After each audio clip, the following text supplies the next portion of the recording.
Stephen Lawrence was born on September 13, 1974 in a working-class neighborhood in London, England to Jamaican immigrant parents. His mother worked as a special needs teacher and his father as a carpenter. Living in southeast London, black people in the area routinely experienced harassment and racism in the late 20th century when a large number of Jamaicans came to England for economic opportunity. Growing up with two other siblings, Lawrence excelled in his studies and had a good social life. Lawrence was a gifted runner, competing for the local athletics club and appeared as an extra in the film For Queen and Country. He was studying technology and physics and literature and was hoping to become an architect. He had a bright future in front of him that would be stolen. On April 22, 1993, Lawrence spent the day at Blackheath Bluecoat School. After school, he traveled by bus to an uncle's house in Grove Park. Him and a friend, Dwayne Brooks, played video games until leaving at 10 p.m. After realizing that the bus they were taking would get them home late, they decided to take a different bus on Well Hall Road. Lawrence and his friend arrived at the bus stop at 10:25 p.m. Lawrence walked along Well Hall Road to the intersection of Dixon Road to see if he could see a bus coming. Brooks saw a group of 6 white men crossing on the opposite side of the street near the crosswalk walking towards them. The group of 6 then began to hurl racist slurs towards them. The 6 attackers then rushed him, forced Lawrence to the ground, then stabbed him on both sides of the front of his body, in the right collarbone and left shoulder.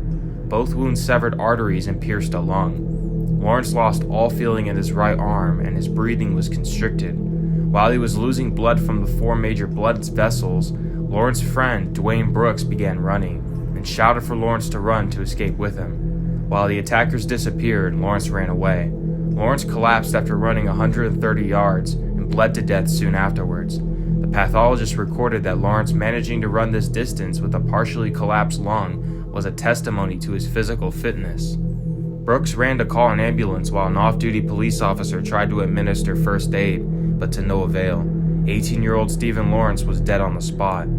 All 3 witnesses at the bus stop who witnessed the attack said in their statements that the attack was sudden and short, but none were able to identify the killers. Later, several residents came forward to provide names of suspects, and an anonymous note was left on a police car naming a local gang as the 5 main suspects. The suspects were Gary Dobson, Neil Accord, Jamie Accord, Luke Knight, and David Norris.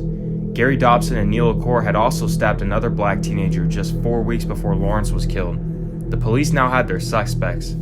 Throughout the month of May 1993, all of the killers were arrested and 2 were charged with murder. But only a month later, the charges would be dropped due to, quote, insufficient evidence. The family was outraged due to the lack of investigation that the Crown prosecutor provided. Now the family would have to take it upon themselves to seek justice, but justice wouldn't come. In September 1994, Lawrence's family initiated a private prosecution against the 5 men. The family were not entitled to legal aid, and a fighting fund was established to pay for the analysis of the forensic evidence. The charges against Jamie Accord and David Norris were dropped before a trial because of lack of evidence. In 1996, the 3 remaining suspects were acquitted of murder by a jury. After the trial, the judge ruled that the identification process given by Lawrence's friend Dwayne Brooks was unreliable. This brought to a question whether a British court could ever convict a white man for a heinous hate crime. Now with no justice, Stephen Lawrence's family would have to watch the years go by without their son, while his killers walked free.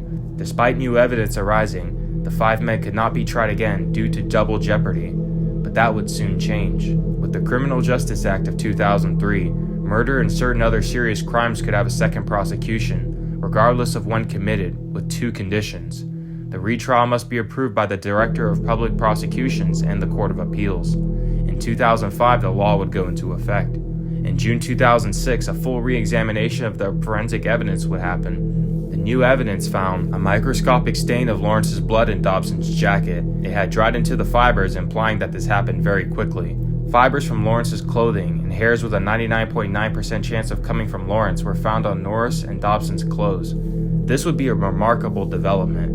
Not only this, but that same year, a massive investigation into police corruption showed why the police were slow to act. A BBC investigation alleged that the murder inquiries detective John Davidson had taken money from the father of one of the killers. A whistleblower told the BBC that the father was paying off the police to obstruct the case and protect the suspects. In December 2009, Investigators arrested a former police constable and a serving member of the Metropolitan Police on the suspicion of obstruction of justice by allegedly withholding evidence from the original murder inquiry. In 2010, they were released and never convicted. In May 2011, 18 years after the murder, two of the original suspects, Gary Dobson and David Norris, were arrested in order to stand trial for the murder in the light of the new evidence. In January 2012, the two were convicted of murder. One of the UK's most infamous hate crimes had now seen some justice. The two were sentenced to a minimum of 14 and 15 years respectively in prison. The other three suspects would never be charged. A former undercover police officer stated in an interview that in 1993, he had been pressured to find ways to, quote, smear and discredit the Lawrence's family in order to deter public campaigning for a better police response to the case. The murder of Stephen Lawrence was a pivotal moment in the UK in changing some of the laws that protected racist murders like this one. Stephen Lawrence would be 48 years old today.